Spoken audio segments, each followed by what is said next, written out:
유다서 1장 11절에서부터 16절까지입니다.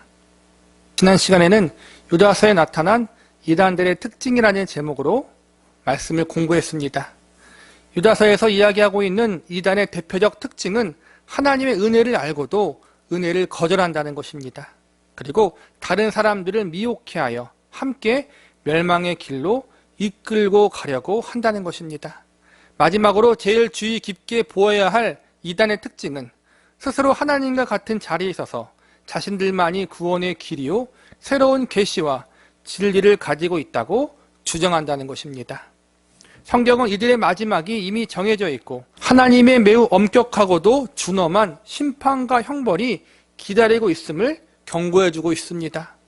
오늘도 지난 시간과 동일하게 이단들의 특징과 모습에 대해서 살펴보고자 합니다. 특별히 오늘 본문에서는 이단과 거짓된 가르침을 분별하기 위하여 교회와 성도가 알아야 할 이단들의 모습에 대해서 살펴보고자 합니다. 첫 번째로 우리가 분별해야 할 이단들의 모습은 스스로를 숨기고 감추는 모습입니다. 본문 12절을 보시기 바랍니다. 그들은 기탄 없이 너희와 함께 먹으며 너희의 애찬의 암초요 자기 몸만 기르는 목자요 바람에 불려가는 물 없는 구름이요 죽고 또 죽어 뿌리까지 뽑힌 열매 없는 가을나무요. 12절에 보면 기탄 없이 너희와 함께 먹으니라라고 나와 있는데 이런 이단의 무리들이 교회 안에 들어와 기존 성도들과 함께 식사하고 성찬까지 참여하고 있다는 말씀입니다. 복음서에서 보면 성찬식은 예수님의 마지막 만찬에서 처음 시작되었는데 이러한 정통에 따라 초대교회 당시에는 식사와 동시에 자연스럽게 성찬을 같이 진행하였습니다. 지금 기존 교회들은 식사와 성찬식을 따로 분리하여 진행하고 있지만 초대교회 당시에는 예배를 드린 후 식사를 하면서 자연스럽게 포도주와 떡을 나누며 성찬을 진행했고 이를 애찬이라고 불렀습니다. 그런데 12절에 보니까 이단에 속한 사람들이 이 애찬에 참여할 때 예수님을 믿는 참된 믿음을 가졌던 것이 아니라 잘못된 믿음을 가지고 참여하고 있었다라고 나와 있습니다. 이단의 전제 조건이 거짓된 믿음을 가지고 있는 것인데 거짓된 믿음을 가지고도 아무렇지 않게 애찬의 시간, 성찬식에 꺼리낌 없이 참여했던 것입니다. 유다서 기자가 볼 때 참으로 가증스러운 일이었던 것입니다. 그런데 문제는 이러한 이단에 속한 사람들이 자신의 정체를 숨기고 있었기에 겉으로 볼 때에는 분별이 잘 되지 않았다는 것입니다. 12절에 암초라는 말이 나오는데 암초란 바닷물 속에 숨겨있는 바위를 말합니다. 배가 항해를 할 때 암초에 부딪혀 침몰하는 경우들이 종종 있습니다. 배를 위협하는 암초처럼 자신의 정체를 숨기고 기존 교회에 들어와 성도들을 미혹하고 교회 안에서 갈등과 분열을 일으킬 준비를 하고 있다는 것입니다. 본문 4절을 다시 보시기 바랍니다. 이는 가만히 들어온 사람 몇이 있음이라 그들은 애적부터 이 판결을 받기로 미리 기록된 자니 경건하지 아니하며 우리 하나님의 은혜를 도리어 방탕한 것으로 바꾸고 홀로 하나이신 주제 곧 우리 주 예수 그리스도를 부인하는 자니라. 여기서 보니까 이단들은 자신의 정체를 숨기고 교회 안에 들어와 성찬식뿐 아니라 거룩해야 할 신앙생활을 방탕하게 만듦으로 기존 교회의 성도들에게 좋지 못한 영향력을 끼치고 있었던 것을 고발하고 있습니다. 결국 이들의 행동과 모습은 예수 그리스도를 부인하는 것과 동일하다고 유다서 기자는 이야기하고 있습니다. 모든 이단들이 문제지만 교회의 가장 큰 위협이 되는 이단은 교회를 무너뜨리고 성도를 미혹하기 위해 몰래 교회 안에 들어온 이단들입니다.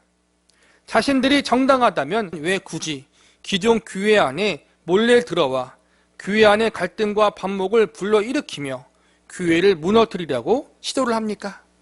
속임수를 쓰고 거짓말을 사용하면서 성도들을 미혹하는 이유는 결국 자신들이 정당하지 못하기 때문입니다.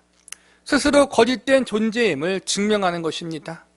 유다서 기자는 이러한 세력들이 교회 안에 있을 수 있기 때문에 조심하고 또 조심하라고 당부해 주고 있는 것입니다. 두 번째로 우리가 분별해야 할 이단들의 모습은 탐욕과 정욕대로 살아가는 모습입니다. 본문 11절을 보시기 바랍니다. 화 있을진저 이 사람들이여 가인의 길에 행하였으며 삭슬 위하여 발람의 어그러진 길로 몰려갔으며 고라의 패역을 따라 멸망을 받았도다. 11절의 말씀에서는 구약의 내용들을 인용하고 있습니다. 가인은 아담과 하와의 자녀로 동생 아벨을 죽인 사람입니다. 인류의 첫 살인자가 바로 가인입니다. 가인이 동생 아벨을 죽인 이유는 하나님이 자신의 재산은 받지 않으시고 동생 아벨의 재산만 받는 것에 대해 시기와 질투가 났기 때문입니다. 발람은 출애굽 시절 모압 왕으로부터 뇌물을 받고 이스라엘 민족을 저주하려고 했던 선지자였습니다. 또한 모압 왕의 사주를 받아 이방 여인들로 하여금 이스라엘 남자들을 유혹하여 범죄에 빠지는 함정을 판 인물이기도 합니다. 발람은 결국 이스라엘 백성들에게 죽임을 당하게 됩니다. 고라는 레위 지파 사람으로 광야 생활 중에 모세에게 반역을 했던 인물이었습니다. 모세가 하나님께 지도자로 세움받은 것이 시기가 나 반역을 시도하다가 하나님 앞에 심판을 받아 땅이 갈라지고 그 속에 삼키움을 받아 죽임을 당하게 됩니다. 가인과 발람, 고라, 이 세 사람의 공통점은 하나님의 뜻과 생각보다 자신의 뜻과 생각을 우선시했다는 것입니다. 가장 대표적인 행위가 하나님이 기뻐하지 않은 제사를 지냈다는 것입니다. 제사란 하나님을 위해서 하나님 앞에 마음과 정성과 삶을 드리는 신앙의식입니다. 그런데 그들은 하나님을 위한 것이 아니라 자신들을 위하여 제사를 행하려고 했던 사람들이었습니다.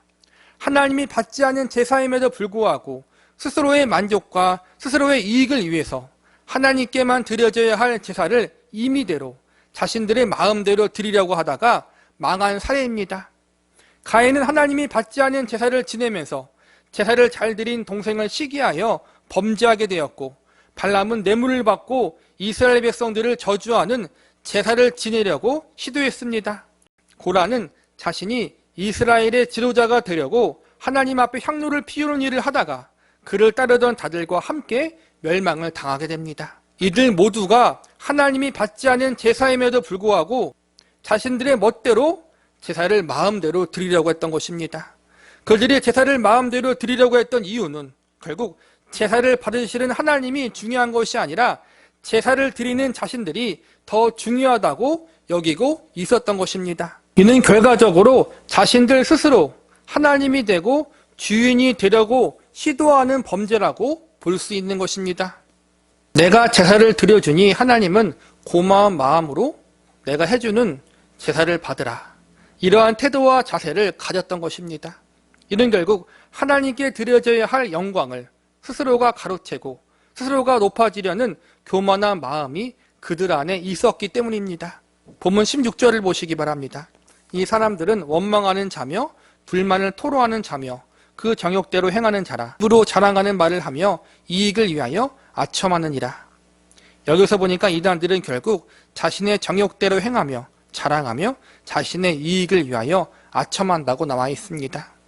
여기도 보면 결국 이단들의 삶의 모습과 행태들이 하나님과 전혀 상관없는 삶의 모양과 모습을 보여주고 있음을 알 수 있습니다. 이단들의 마음과 삶 속에는 하나님이 없습니다. 하나님을 주인으로 모시지 않고 스스로를 주인으로 삼던지 이상한 세상의 것들을 주인으로 삼으니 폐역하고 정욕대로 살아갈 수밖에 없습니다. 하나님의 자녀라면 하나님께서 기뻐하시는 대로 살아가야 하는데 자기 욕심대로 살려고 하니까 만족도 없고 감사도 없습니다. 그래서 자기 고집과 아집대로 자기 정욕대로 사는 것입니다. 본문 12절을 다시 보시기 바랍니다. 그들은 기탄 없이 너희와 함께 먹으니 너희의 애찬의 암초요 자기 몸만 기르는 목자요 바람에 불려가는 물 없는 구름이요 죽고 또 죽어 뿌리까지 뽑힌 열매 없는 가을나무요. 여기서 보니까 결국 이들은 자기 몸만 기르는 목자요라고 나와 있습니다. 자기 사리 사용만 챙기는 거짓 목자라는 것입니다. 참된 목자는 자기 양을 위하여 생명을 버립니다. 우리에게 참된 목자는 오직 예수 그리스도 한 분밖에 없습니다. 목회자를 포함하여 모든 하나님의 백성들은 예수님을 따르는 양입니다. 목회자나 사역자들은 양이면서 동시에 그분의 마음을 본받아 다른 양들을 사랑으로 섬기는 일을 하는 청지기들에 불과합니다.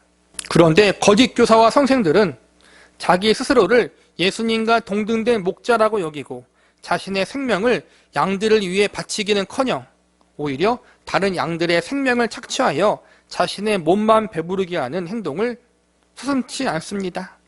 이처럼 거짓 선지자, 이단들의 가장 큰 특징은 상대방을 이용해서 자신의 이익을 챙기고 다른 이들을 착취하는 것입니다. 종교의 이름으로 사람을 착취하면 그것이 이단이고 거짓 선생이고 거짓 교사들입니다. 다른 말로 사이비입니다. 기존 교회와 사역자들도 조심해야 합니다. 거짓 선생과 교사들의 영향력으로부터 조심해야겠지만 스스로가 그들과 비슷한 행동을 하지 않는가를 늘 돌아보고 점검해야 합니다. 기성교회와 지도자들이 이러한 탐욕의 죄에 물들어 있어서 이단과 기성교회가 구분이 안 갈 때도 있습니다. 이단들도 조심하고 동시에 우리 자신들이 그러한 자리에 가지 않도록 그들과 동일한 행태와 모습을 행하지 않도록 조심하고 또 조심해야 합니다. 목회자는 늘 일평생 자신의 탐욕과 싸워야 합니다. 정욕을 다스려야 합니다. 물론 목회자나 사역자라고 해서 반드시 가난할 필요는 없습니다. 그러나 최소한 잠언의 말씀처럼 우리는 너무 부하거나 가난하여 돈에 집착하고 하나님께 범죄하는 잘못을 범하지 않도록 교회와 성도들에게 덕이 되고 어려운 교인들에게 시험과 낙심을 주어서는 안 됩니다. 이 부분은 목회자뿐만 아니라 사실은 모든 그리스도인들이 명심해야 할 부분입니다. 모든 하나님의 백성들은 물질에 대한 바른 자세를 가질 수 있어야 합니다. 그리고 하나님 앞에서 무엇이 깨끗하고 청렴한 것인지를 고민하여 성경적인 균형을 잡기 위해서 노력하는 모습이 필요합니다. 교회가 바른 진리를 소유하고 있고 바른 말씀을 가지고 있지만 탐욕에서 자유롭지 못하다면 부패하게 되고 언젠가는 반드시 넘어지고 실패할 수밖에 없습니다. 정욕적인 부분도 동일합니다. 기독교는 깨끗하고 순결을 강조하는 종교입니다. 우리가 왜 깨끗하고 순결해야 합니까? 우리가 믿고 섬기는 하나님이 거룩하신 분이기 때문입니다. 그리고 우리는 그분의 백성이요 자녀들이기 때문입니다. 깨끗하고 순결한 것은 종교적 의식이나 신비적이고 특별한 체험에 있는 것이 아닙니다.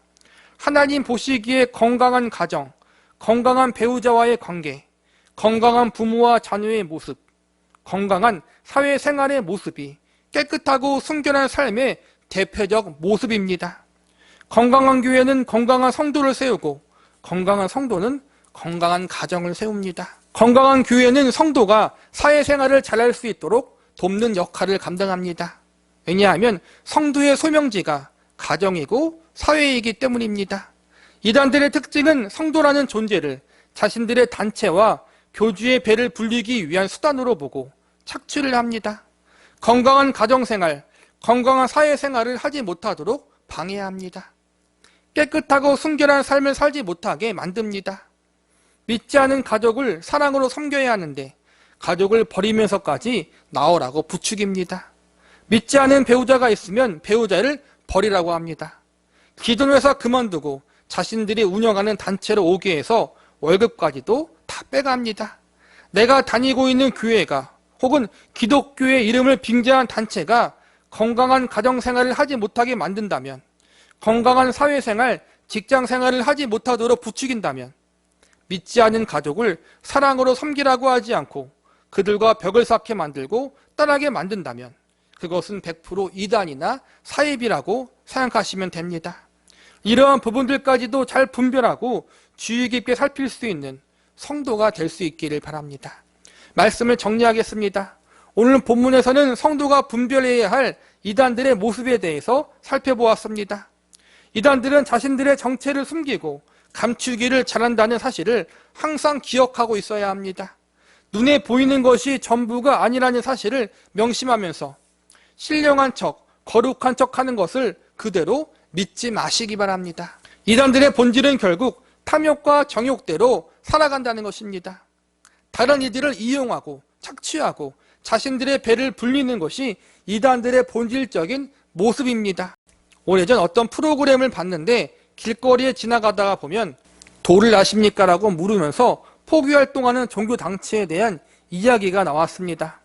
저도 길을 가다가 이런 사람들을 만나봤는데 이들은 길거리에서 사람을 만나 얼굴이 선하게 생겼다, 복받을 인상이다, 이런 식으로 환심을 삽니다. 그리고 나중에는 조상한테 제사를 잘 지내서 복 좀 더 받자라는 식으로 사람들에게 돈을 뜯어간다고 합니다. 은근히 이러한 사람들한테 미혹되어 피해를 본 사람들이 많다고 합니다. 이러한 모습을 보면서 기독교 안에도 이러한 모습이 목격되고 있다는 사실에 마음이 아픕니다.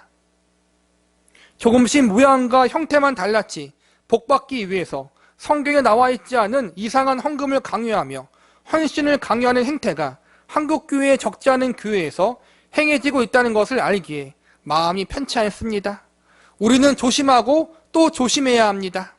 특별히 사역자들은 과거 교회가 그랬고 선배 사역자들이 그랬다고 해서 무조건 그대로 따라해서는 안 됩니다. 100년이 조금 넘는 한국교회에 참으로 이상한 교회 정통과 문화들이 많이 있습니다. 비성경적인 목회 문화도 많이 있습니다. 우리는 이러한 것들을 조심해야 합니다.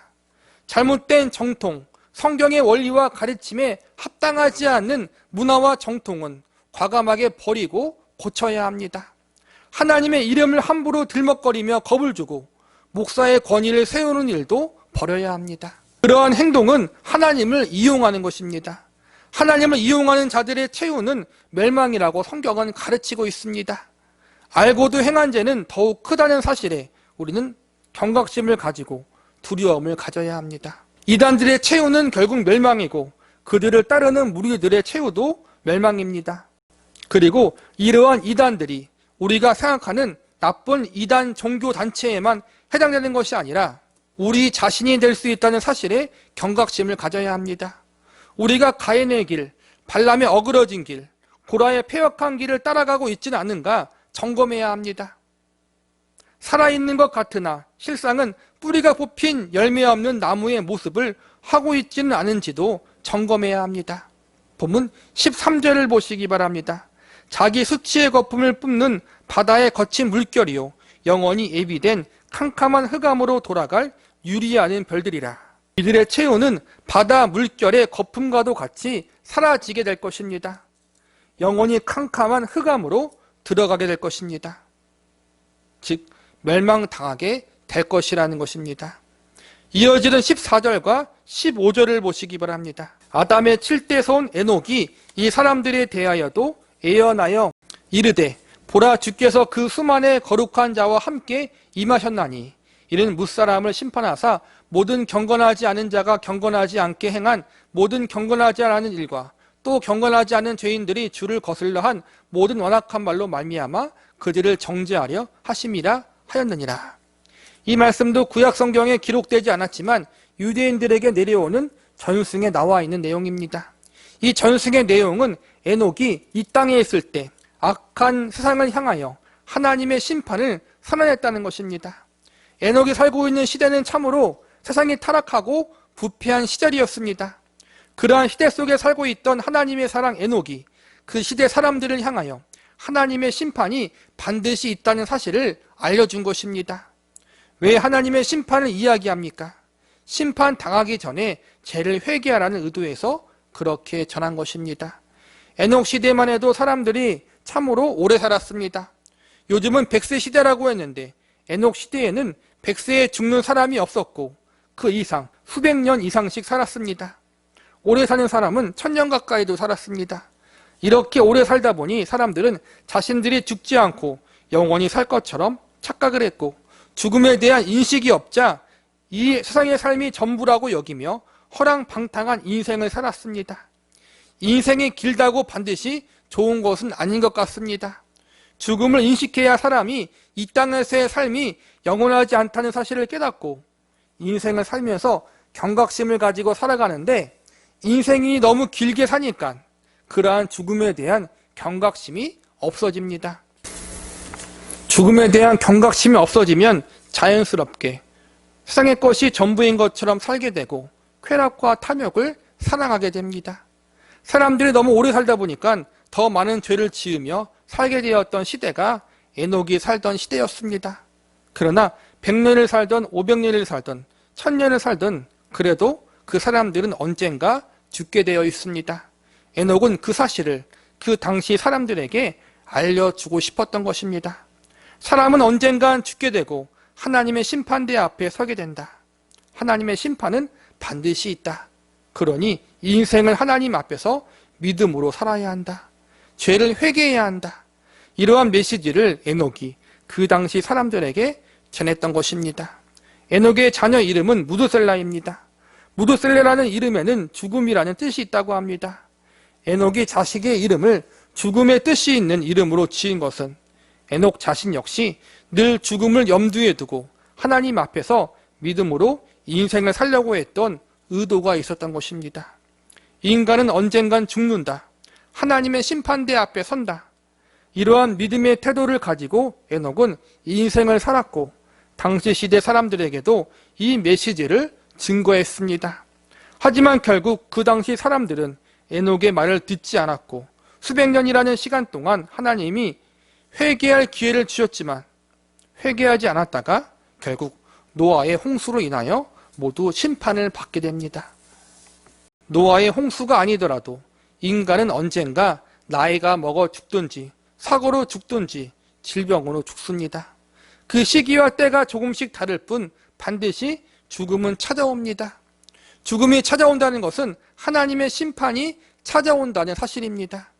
나에게 반드시 하나님의 심판이 있다는 사실을 알고 있고 인식하고 있다면 우리의 삶은 달라질 것입니다. 이단의 세력이나 그들을 따르는 무리들, 그리고 잘못된 진리의 가르침을 전하는 사람들, 하나님 앞에 거짓되게 살아가는 모든 이들은 이 사실을 기억해야 합니다. 우리도 인간이라 부족하여 실수할 수 있고 잘못된 길로 걸어갈 수도 있습니다. 좌로나 우로나 치우치며 어그러진 길을 갈 수도 있습니다. 그러나 하나님께서 잘못된 길, 잘못 간 길이라는 것을 가르쳐 주실 때 돌아서야 합니다. 유다서 말씀을 비롯해 성경 말씀을 통해서 오늘 본문의 말씀을 통해서 하나님의 심판이 있다는 사실을 다시 한번 기억하면서 하나님 앞에서 바른 믿음을 가지고 바른 신앙의 삶을 살아갈 수 있는 은혜가 저와 여러분에게 있기를 기도합니다.